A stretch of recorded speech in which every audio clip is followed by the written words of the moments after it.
Good afternoon, everyone. This is Dr. Bhupesh from Dr. BKM Institutes. So I'm trying to solve some reading questions of part B and C. So the first question that you guys have asked me is this one. As explained in the protocol, the position of RUM container will idly.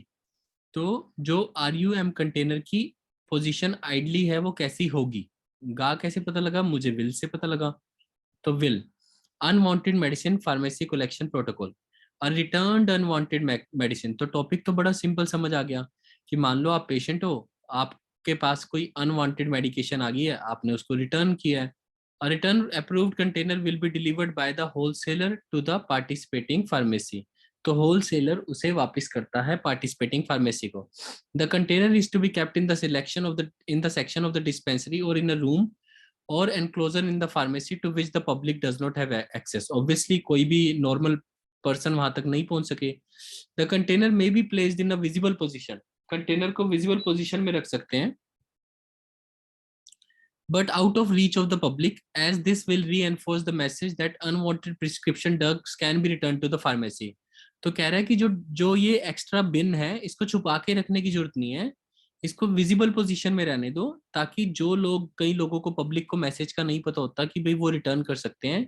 तो as this will reinforce the message that unwanted prescription drugs can be returned to the pharmacy, ताकि लोगों को पता लगे कि return किया जा सकता है। लोगों की रीच में नहीं होना चाहिए लेकिन विजिबल होना चाहिए। And that the return medication will not be recycled. और ये भी मैसेज आता है कि जो आपकी रिटर्न मेडिकेशन है वो रिसाइकल नहीं होती, तो आप बिल्कुल सेफ हो। ये नहीं कि हमने एक पेशेंट से मेडिकेशन ली वापस आपको कर दी। Needles other sharp liquid cytotoxic drugs should not be placed in the container but in one specifically designed for such waste. तो इनसे अलग होते हैं। As explained, the position of the RM container will ideally encourage participation in the scheme। तो ये मुझे ठीक लग रहा है कि भाई एनकरेज तो करेगी participation.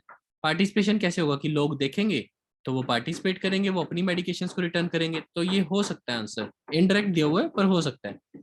Emphasise the value of recycling, ये जरूरी नहीं है, आई डोंट थिंक सो।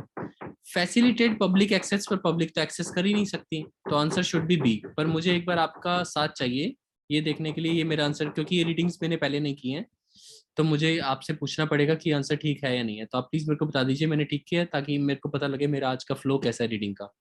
वैसे आंसर जरूरी तो है। ए है सर। हाँ आंसर बिल्कुल ठीक है ना। तो बेसिकली आपको मैंने रीजन बता दिया बिल्कुल अच्छे से कि देखो पार्टिसिपेशन एनकरेज करना है कि ताकि पब्लिक देखे और पार्टिसिपेट करे इस स्कीम में। वैल्यू ऑफ रिसाइकलिंग ऐसी कोई ज्यादा बात नहीं की है, वो तो बस एक वर्ड दिया है कि वो रिसाइकल नहीं होएगी, बल्कि वो तो कह रहे रिसाइकल नहीं होएगी, तो वैल्यू ऑफ रिसाइकलिंग तो बता ही नहीं सकता। फैसिलिटेट पब्लिक एक्सेस, तो कह रहा है पब्लिक के एक्सेस में तो जाएगा ही नहीं, यहाँ पे दिया था public does not have access. तो ये तो दो इजी ऑप्शन आराम से बाहर हो रहे थे। So the answer is a. अब आपने सेकंड क्वेश्चन मेरे से पूछा, इसके बाद थर्ड एंड फोर्थ, तो प्लीज अपने माइक साइलेंट कर देना। थर्ड और फोर्थ पे चलते हैं क्योंकि रिकॉर्डिंग हो रही है, I don't want any disturbance, तो प्लीज साइलेंट कर देना। Okay, so third question, the report mentioned in the memo suggest that. तो रिपोर्ट क्या सजेस्ट करती है? ठीक है हम देख लेते हैं, थोड़ा पिक्चर को बड़ा कर लेते हैं ताकि सबको समझ आए। तो ये वाला क्वेश्चन अब हम कर रहे हैं, फिर इसके बाद फोर्थ क्वेश्चन करेंगे।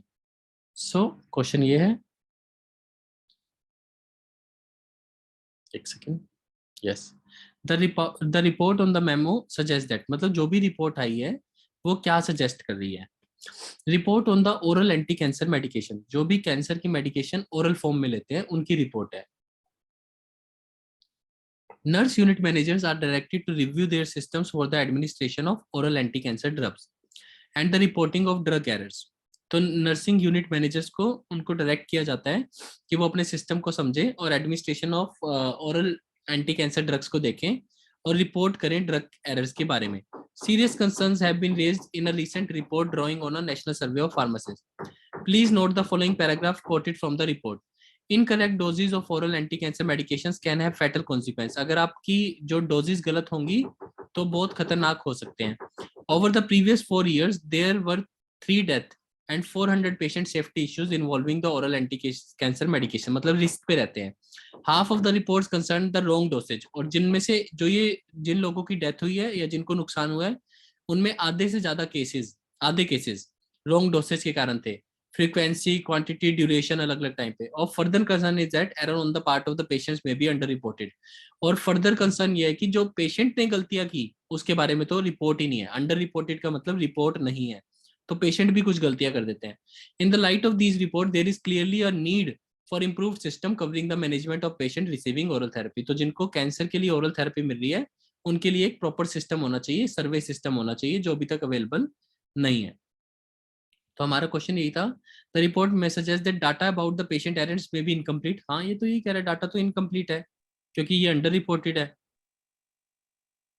Data about the patient errors, हाँ ये अंडर रिपोर्टेड है, ये आंसर हो सकता है. Errors by the hospital can often go unreported. तो उसने कहा हॉस्पिटल का स्टाफ तो रिपोर्ट होता ही है. So cancer, anti cancer, half of the reports wrong dosage के कारण होती हैं. जो पार्ट ऑफ द पेशेंट्स है वो अंडर रिपोर्टेड है, तो ये तो कहीं पे नहीं कहा. Errors in the prescription pose the greatest threat to the patient. Prescription में डॉक्टर की प्रिस्क्रिप्शन के कारण एरर होते हैं, ऐसा भी कुछ नहीं कहा. Serious concerns have been raised in a recent report drawing on a national survey of pharmacist. यहाँ पे भी नहीं कहा, तो ये भी नहीं लग रहा.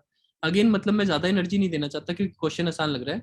आप मेरे को आंसर बता दो एक बार. होना वैसे ए ही चाहिए but still I don't know. Sir यही आंसर है ना, तो ये भी इजी था. तो दो क्वेश्चंस तो आपने बिल्कुल आसान पूछे हैं, अगर आप प्यार से करते तो हो जाते. तो चलो आगे चलते हैं. फोर्थ क्वेश्चन, प्लीज साइलेंट पे डाल देना दोबारा अपना phone. What point does the training manual make about the anaesthetic work station. तो एनेस्थीसिया की जो वर्क स्टेशन है, एनेस्थीसिया के मतलब एनेस्थीसिया तो हमें पता ही है सबको क्या होता है. सो एनेस्थीसिया के जो वर्क स्टेशन है, what does the training manual, तो उसकी जो मैनुअल है वो एनेस्थीसिया वर्क स्टेशन के बारे में क्या कहती है. मैम प्लीज साइलेंट कर देना. Anaesthesia work station, ma'am please silent कर दो. प्लीज सभी अपने फोन को साइलेंट पे डाल देंगे. निशा मैम उनसे वॉइस आ रही है. अब मैंने साइलेंट पे कर दिया निशा मैम, अब मत हटाना प्लीज. तो प्लीज अपने फोन सभी साइलेंट पे रखेंगे तभी मैं आपके डाउट्स ले पाऊंगा, नहीं तो फिर मुझे आपको साइलेंट पे रखना पड़ेगा, आप डाउट्स नहीं पूछ पाओगे. सो अगेन मेरे को क्वेश्चन दोबारा रिपीट करना है. So I will repeat the question again. What does the training manual make about the anaesthesia workstation. Anaesthesia workstation के बारे में ट्रेनिंग मैनुअल क्या बात कहती है. Anesthesia workstation. Studies on the safety in the anesthesia have documented that human vigilance alone is inadequate to ensure patient safety and underscored the importance of monitoring devices. तो मतलब कि जब ह्यूमन नोटिस करते हैं एनेस्थीसिया की safety को तो वो इनएडिक्वेट है, मतलब पूरी नहीं है, तो पेशेंट की सेफ्टी नहीं हो पाती और अंडरस्कोर्ड इंपॉर्टेंस होती है डिवाइसेस की. These findings are reflected in the improved standards of equipment design, guidelines for the patient monitoring and reduced malpractice premiums for the use of capnography and pulse oximeter during anesthesia. Anesthesia workstations integrate ventilator technology with the patient monitors and alarms to help prevent patient injury in the unlikely event of a ventilator failure.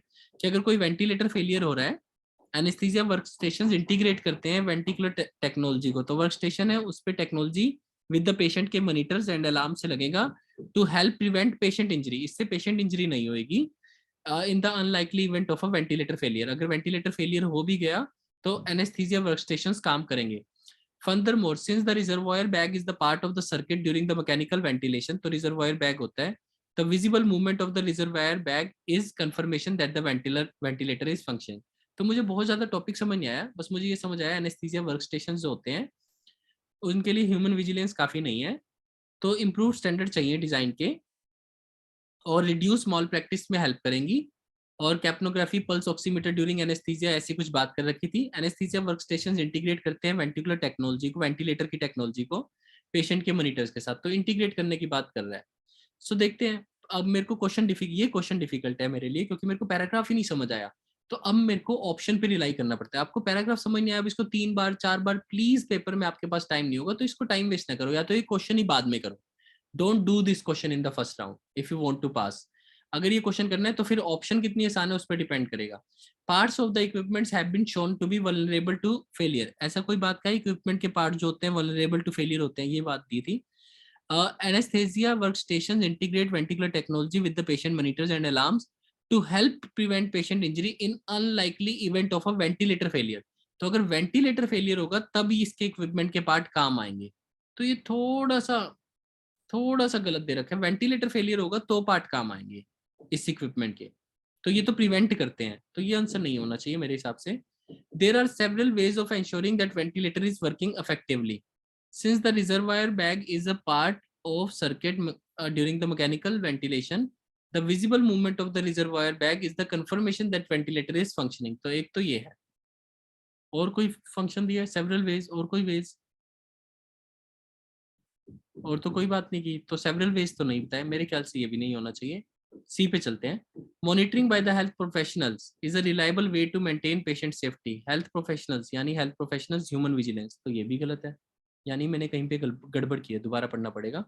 Parts of the equipments have been shown to be vulnerable to failure. Equipment, अगर ये ventilator इसका part है, study anaesthesia have documented safety and underscored the importance of monitoring. These findings are reflected in for equipment design guidelines for monitoring malpractices premium for the usage and the pulse during anesthesia workstation integrate ventilator की technology आती है with the patient monitors and alarms to help prevent patient injury in unlikely event of a ventilator failure. तो their parts of the equipment have been show तो नहीं किया।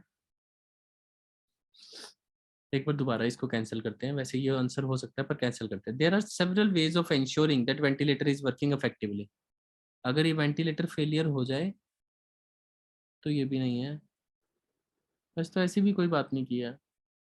Furthermore, since the reservoir bag is ventilated, the visible movement of the bag is the confirmation. Confirmation का मतलब इसके अलावा एक और चीज है, ये आंसर हो सकता है बी, क्योंकि और कुछ बन नहीं रहा। ए तो नहीं है मेरे हिसाब से, क्योंकि हो भी सकता है पर इसमें, लेकिन मेरे को, मैं इसलिए why am I not doing, क्योंकि इसने कहा है वेंटिलेटर फेलियर, पर यहाँ पे कह रहा है पार्ट्स ऑफ द इक्विपमेंट, तो हो भी सकता है नहीं भी, क्योंकि एनेस्थीसिया वर्कस्टेशन इंटीग्रेटेड करते हैं इसकी, मॉनिटर्स की, अलार्म्स की, टू हेल्प प्रिवेंट इंजरी, तो शायद ये नहीं होना चाहिए, ये तो प्रिवेंट करते हैं।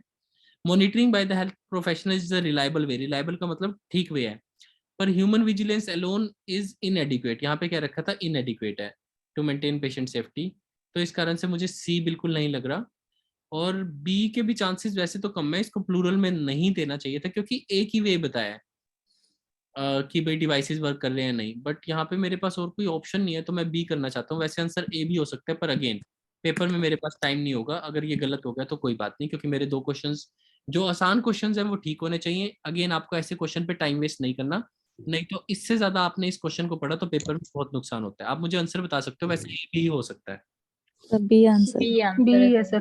ठीक है ना, तो प्लीज, क्योंकि part of the equipments prevent करते हैं, एनेस्थीसिया वर्कस्टेशंस के पार्ट प्रिवेंट करते हैं, तो इस चीज पे मैंने ये रिस्क लिया, और इस कारण से इसी को मैं एलिमिनेशन मेथड बोलता हूँ। एलिमिनेशन मेथड आपके तब भी काम आता है जब आपको कुछ भी समझ नहीं आता, तो मैंने बस वर्ड, एलिमिनेशन कैसे हेल्प करता है कि एक एक वर्ड को मैच करता है, कि पार्ट्स ऑफ द इक्विपमेंट, तो यहाँ पे तो वेंटिलेटर फेलियर की बात हुई थी, फिर ये कहा था मॉनिटरिंग बाय द हेल्थ, ये तो मेरे को मिल ही गया था, सी नहीं होना चाहिए, सो आपने भी बताया मेरे को बी आंसर है, so that is how you do OET rating. This is Dr. Bhupesh from Dr. BKM Institutes. Our contact number is 7696734256. Thank you. और प्लीज रीडिंग को ऐसे किया करो एलिमिनेशन मेथड से। चलो और क्वेश्चंस डिस्कस करते हैं, लेट्स गो अहेड। बट मुझे बड़ी खुशी हुई कि ये क्वेश्चन मेरा ठीक हुआ। ऐसा ही तो होता है कि जब आप इंटरेस्टेड हो पढ़ने में और क्वेश्चन ठीक हो तो अच्छा लगना चाहिए, सो दैट इज द